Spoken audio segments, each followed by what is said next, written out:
लेकिन सॉलिड दो तरह का होता है, एक क्रिस्टलाइन सॉलिड और दूसरा होता है एमोर्फस सॉलिड।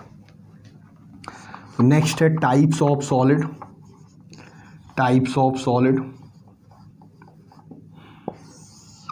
और इसमें दो तरह के सॉलिड होते हैं। नंबर 1 क्रिस्टलाइन सॉलिड,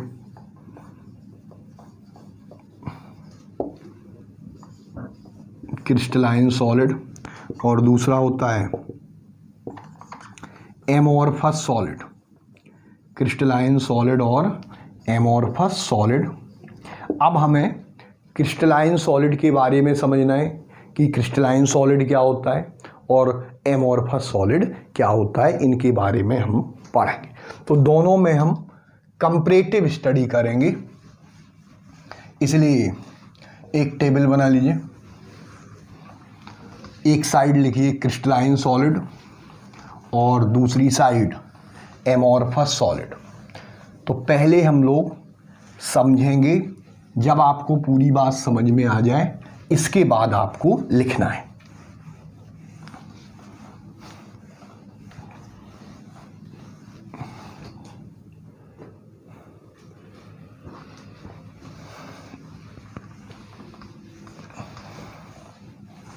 तो क्रिस्टलाइन सॉलिड,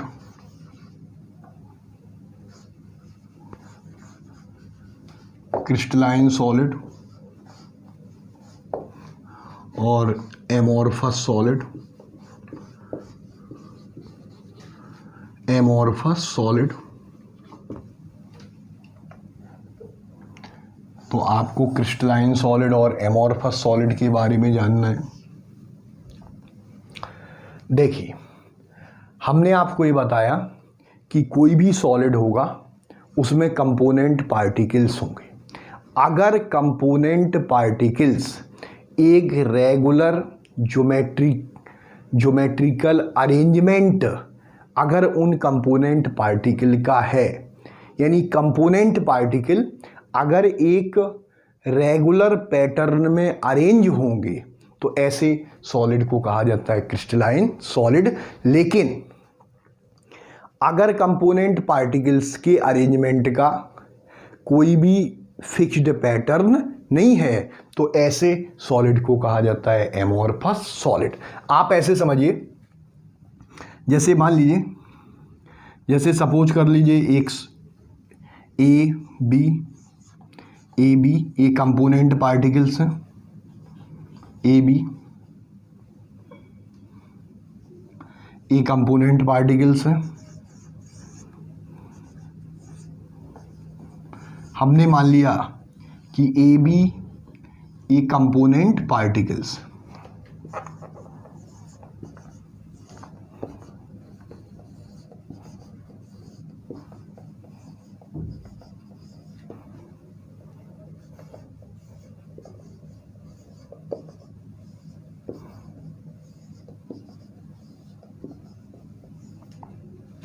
ठीक है, ये कंपोनेंट पार्टिकल्स। अब इस कंपोनेंट पार्टिकल्स में अब आप देखिए, जैसे इस ए को ए से मिलाइए। जब हम इस ए को ए से मिला रहे हैं, ए को ए से मिलाते हैं तो देखिए एक पैटर्न आया इस तरह से। इसी तरह जब हम बी को बी से मिलाते हैं तो देखिए फिर एक पैटर्न आया। अब आप इस ए को इससे मिला दीजिए, देखिए ए को इससे मिलाइए, देखिए वही पैटर्न फिर से रिपीट हो गया।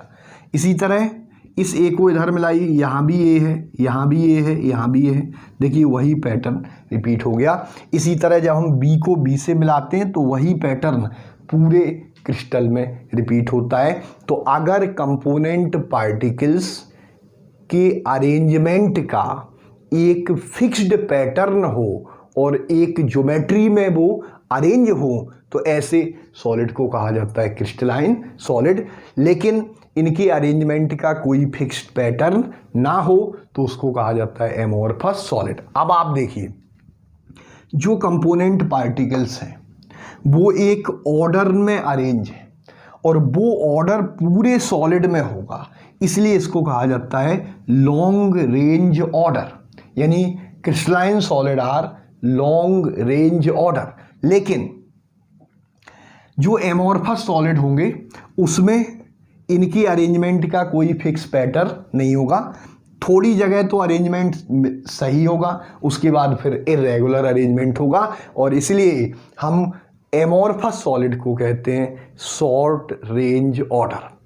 तो crystalline solid are long range order, amorphous solid are short range order. तो इसमें पहला पॉइंट लिखा जाएगा, दे हैव रेगुलर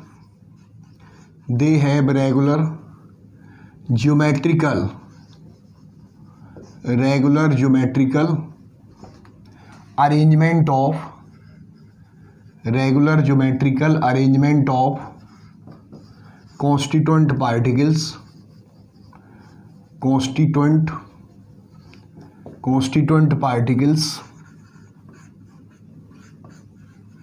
और constituent particles means atom, ions या molecules, constituent particles in three-dimensional space, in three-dimensional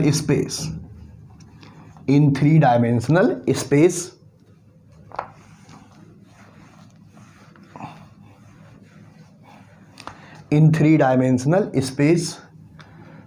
so they are called as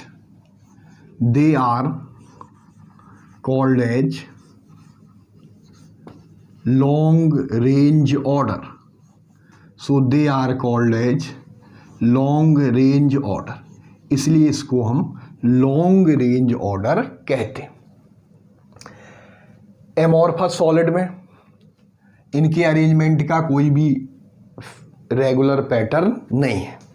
They do not have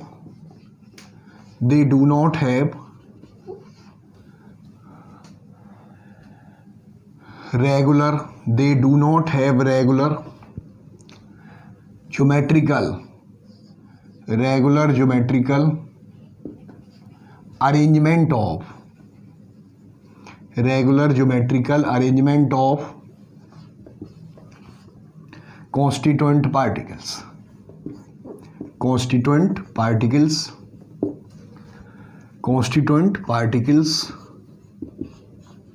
so they are called as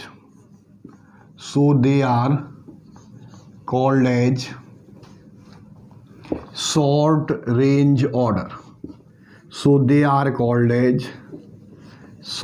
range order. तो आपको ध्यान रखना है कि जो crystalline solid हैं वो लॉन्ग रेंज ऑर्डर होते हैं, जबकि amorphous solid short range order. Second point है कि जो क्रिस्टलाइन सॉलिड हैं, क्रिस्टलाइन सॉलिड ही ट्रू सॉलिड होते हैं, यानी क्रिस्टलाइन सॉलिड में सॉलिड की सभी प्रॉपर्टी प्रेजेंट होती है, लेकिन एमोर्फस सॉलिड ट्रू सॉलिड नहीं है। एमोर्फस सॉलिड सूडो सॉलिड होते हैं, और एमोर्फस सॉलिड को कहा जाता है super cooled liquid.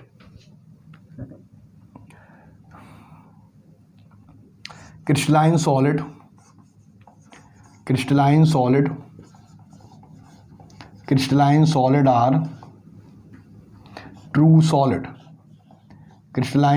Are true solid. ये ट्रू सॉलिड होते हैं। क्लियर? एमोर्फस सॉलिड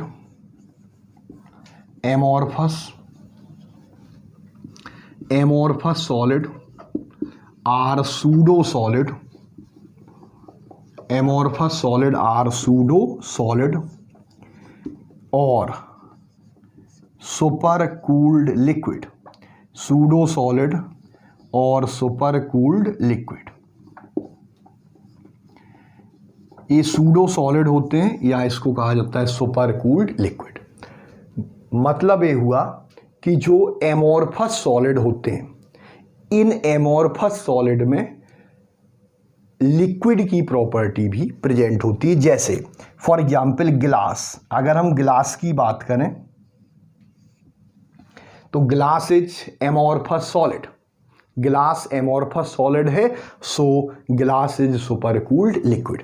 अब आपने देखा होगा कि जो बहुत पुराने घर हैं उनमें जो दरवाजे होते हैं, खिड़कियां होती हैं जिसमें ग्लास लगा होता है, तो जो बहुत पुराने खिड़की होती है उसमें आप देखेंगे कि जो ग्लास होगा वो नीचे यानी बॉटम पर वो मोटा हो जाएगा और टॉप पर वो पतला होगा। इसका मतलब ये हुआ कि लिक्विड की प्रॉपर्टी होती है fluidity.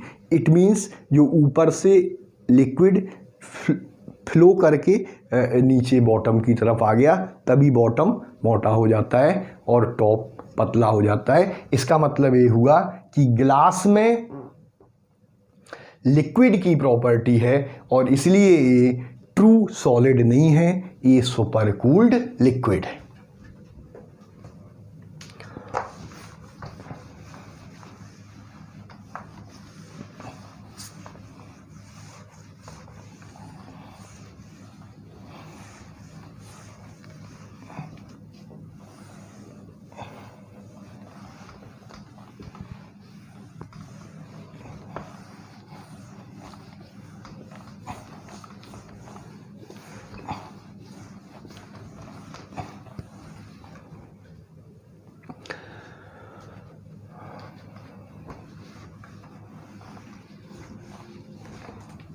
Third point,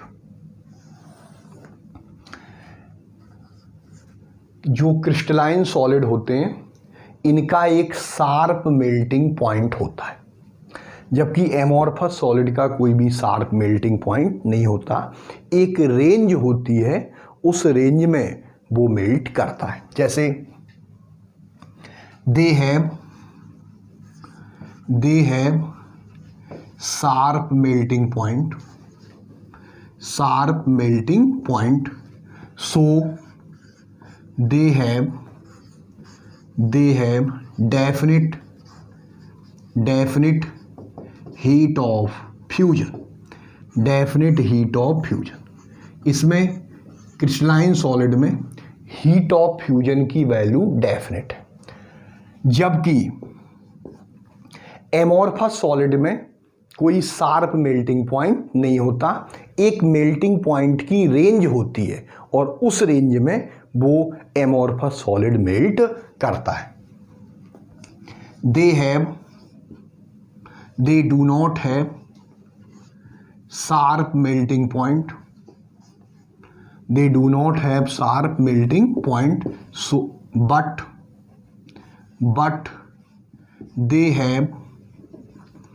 but they have range of melting point, they have range of melting point, so they have definite heat of fusion, so they have definite heat of fusion। तो इसमें heat of fusion की value definite होती है। अब आप इसको समझिए, जैसे हमने मान लिया कि एक सॉलिड ए है, ए सॉलिड क्रिस्टलाइन सॉलिड, सपोज कर लीजिए क्रिस्टलाइन सॉलिड, क्लियर। इस सॉलिड का मेल्टिंग पॉइंट 50 डिग्री सेल्सियस। अब आपने इस सॉलिड को हीट करना स्टार्ट किया, आपने इसको हीट किया, टेम्परेचर 40 डिग्री सेल्सियस हुआ। 40 डिग्री पर ये मेल्ट नहीं करेगा, 45 पे मेल्ट नहीं करेगा, 49 पे मेल्ट नहीं करेगा, क्योंकि मेल्टिंग पॉइंट कितना है 50। और जैसे ही टेम्परेचर 50 डिग्री सेल्सियस आएगा तुरंत सॉलिड ए मेल्ट करके किस में कन्वर्ट हो जाएगा, लिक्विड में। यानी जैसे ही टेम्परेचर 50 डिग्री सेल्सियस हुआ, बिना किसी टाइम लिए वो तुरंत एब्रप्टली चेंज इनटू लिक्विड। तो जो क्रिस्टलाइन सॉलिड होते हैं वो एब्रप्टली लिक्विड में कन्वर्ट हो जाते हैं, जबकि एमोर्फस सॉलिड में, जैसे हम ग्लास का एग्जाम्पल ले रहे हैं, तो आप ये बताइए जब हम गिलास को हीट करते हैं तो हीट करेंगे तो सपोज कर लीजिए कि कोई भी एमोर्फस सॉलिड बी है, हमने मान लिया कि इसका मेल्टिंग पॉइंट 40 से 50 की ए रेंज है, 40 से 50। तो जब हम इसको हीट करेंगे टेम्परेचर 40 डिग्री सेल्सियस आएगा तो एमोर्फस सॉलिड बी मेल्ट करना स्टार्ट हो जाएगा, लेकिन पूरा सॉलिड मेल्ट नहीं करेगा। टेम्परेचर को आप इंक्रीज कर थोड़ा थोड़ा पार्ट मेल्ट करता जाएगा, लेकिन जब टेम्परेचर को आप इंक्रीज करते जाएंगे और जब टेम्परेचर 50 डिग्री सेल्सियस होगा तो पूरा सॉलिड मेल्ट करके किस में कन्वर्ट हो जाएगा, लिक्विड में। तो जब टेम्परेचर 40 से 50 हुआ उतना टाइम इसने लिया और उस टाइम में liquid is converted into solid is converted into liquid.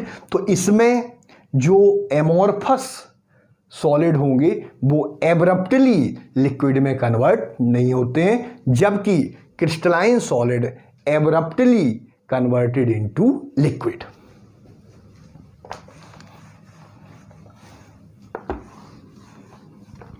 तो नेक्स्ट पॉइंट है दे abruptly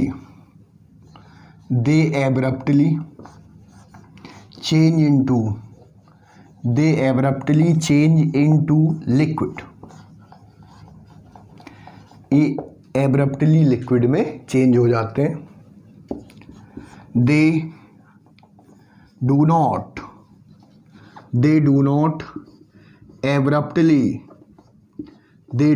abruptly change into liquid। ये एब्रप्टली लिक्विड में कन्वर्ट नहीं होते।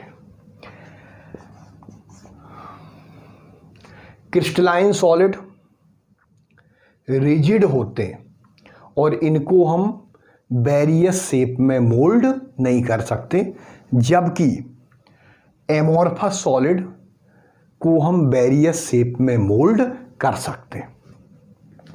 तो they are rigid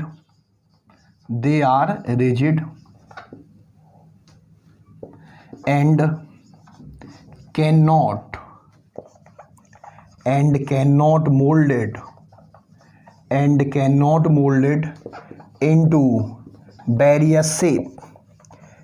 cannot molded into various shape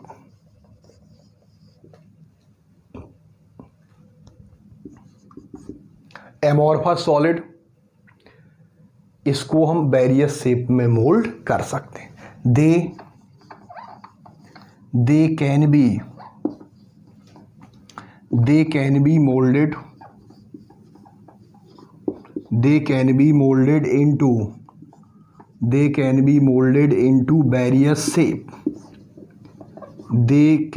molded into various shape।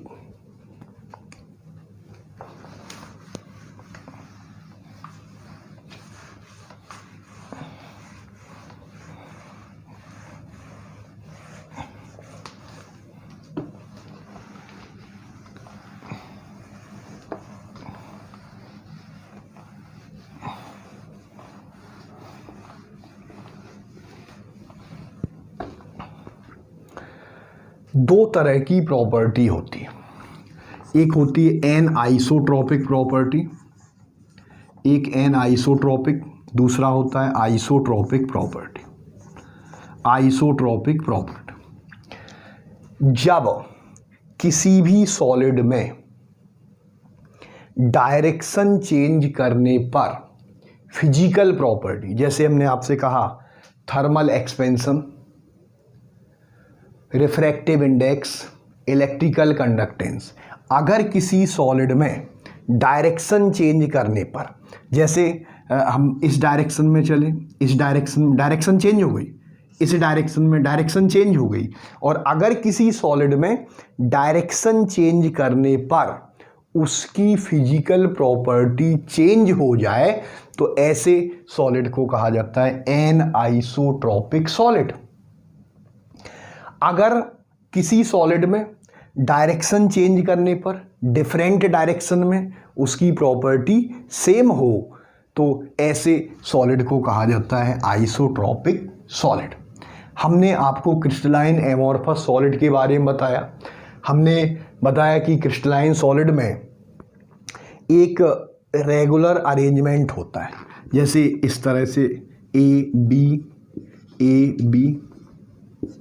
हमने component particles ले लिए। अब आप देखिए इस डायरेक्शन में चलिए। जब हम इस डायरेक्शन में देखें तो इसमें कॉन्स्टिट्यूएंट पार्टिकल का अरेंजमेंट ए बी। हमने डायरेक्शन चेंज कर दी। देखिए अब आप इस डायरेक्शन में देखिए तो इसमें अरेंजमेंट क्या है, ए, यानी डायरेक्शन चेंज कर दिया तो कॉन्स्टिट्यूएंट पार्टिकल्स का अरेंजमेंट चेंज हो गया। देखिए इस डायरेक्शन में देखिए तो बी। तो अब आप देखिए हमने डायरेक्शन चेंज कर दी और डायरेक्शन चेंज करने से फिजिकल प्रॉपर्टी चेंज हो गई और इसलिए amorphous solid are anisotropic. लेकिन जो क्रिस्टलाइन सॉलिड होते हैं वो एन आइसोट्रॉपिक, लेकिन एमोर्फस सॉलिड में इर्रेगुलर अरेंजमेंट होता है, इसलिए इनमें सभी डायरेक्शन में प्रॉपर्टी सेम होती है और इसलिए क्रिस्टलाइन सॉलिड आर आइसोट्रॉपिक। तो इम्पॉर्टेंट पॉइंट है, इसको याद रखना है आपको।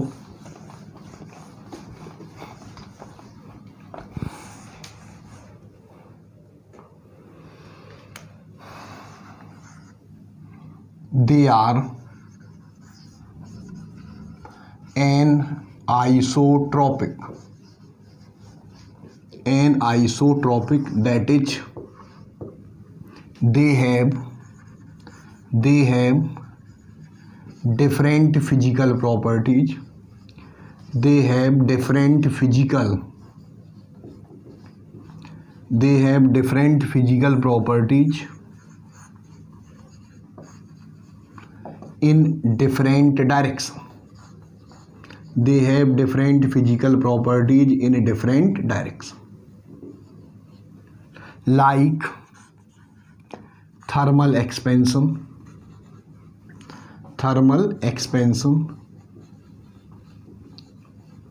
comma, refractive index,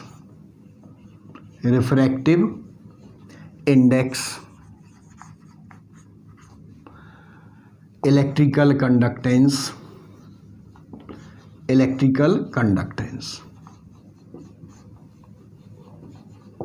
it is amorphous solid. They are isotropic, that is they have same physical properties,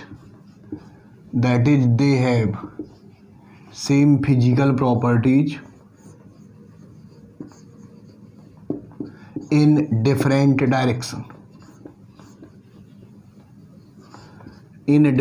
direction. They have same physical properties in different direction. Clear?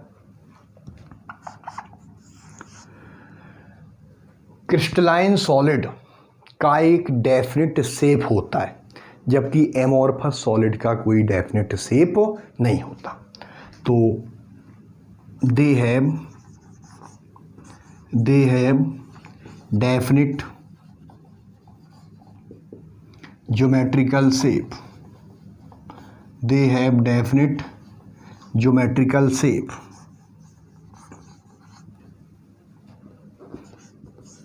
they do not have definite geometrical shape, इनका कोई भी definite geometrical shape नहीं होता।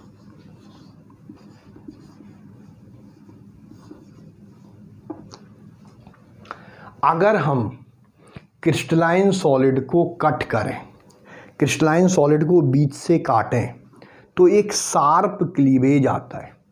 जबकि amorphous solid में ऐसा नहीं है।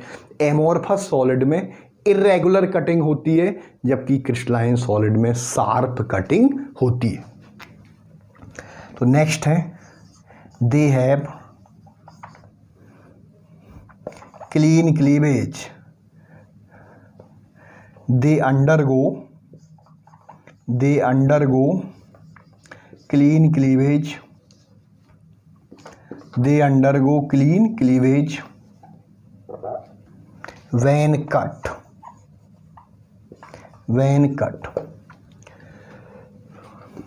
इसमें they undergo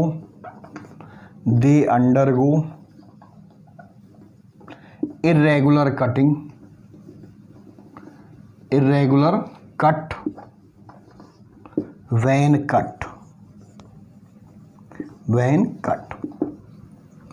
इसके अलावा आपको इसके एग्जाम्पल पूछे जाते हैं कि क्रिस्टलाइन सॉलिड की एग्जाम्पल क्या है और एमोर्फस सॉलिड का एग्जाम्पल क्या है। तो आपको क्रिस्टलाइन सॉलिड और एमोर्फस सॉलिड के बारे में जानना है। तो इसका एग्जाम्पल है डायमंड, ग्रेफाइट,